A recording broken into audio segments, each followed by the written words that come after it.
x plus m into x plus n equal to x square plus 6x plus 5. m square plus n square உடைய மதிப்பு என்னன்னு கேக்குறாங்க. First இந்த x square plus 6x plus 5 இத காரணிப்படுத்தணும். அதாவது பெருக்குனா 5 வரணும், கூட்டுனா இடையில இருக்கிற 6 வரணும். சோ ஓர் 5 5. அப்பதான் இந்த ரெண்டையும் கூட்டுனா இடையில இருக்கிற 6 வரும். சோ இத காரணிப்படுத்துக பிரகாரம் எழுதணும்னா x plus 1 into x plus 5 னு வரும். சரிங்களா?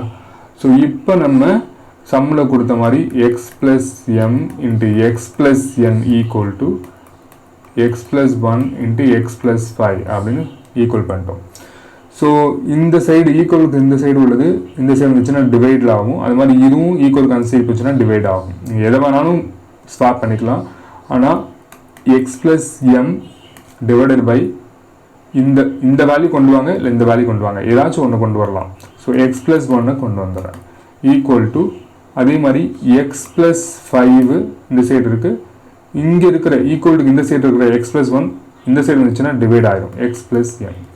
ஸோ நமக்கு தெரியும் ஈக்குவல்னாவே இதை நம்ம டைரெக்டாக மேப் பண்ணிக்கலாம். அப்போது X plus M is equal to X plus 5. அதே மாதிரி X plus 1 is equal to X plus M. So இந்த எக்ஸுங்கிறது இந்த சைடு வந்துருச்சுன்னா மைனஸ் எக்ஸ் ஆயிரும், அப்போது 0 ஆயிரும்.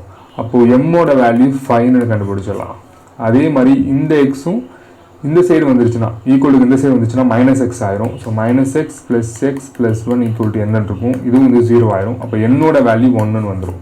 அவங்க கேட்குறது M square plus n square, அப்போ 5 ஸ்கொயர் ப்ளஸ் 1 ஸ்கொயர், அப்போது 25 ப்ளஸ் 1 26. ஆப்ஷன் பிங்கிறதா அதற்கு சரியான விடை.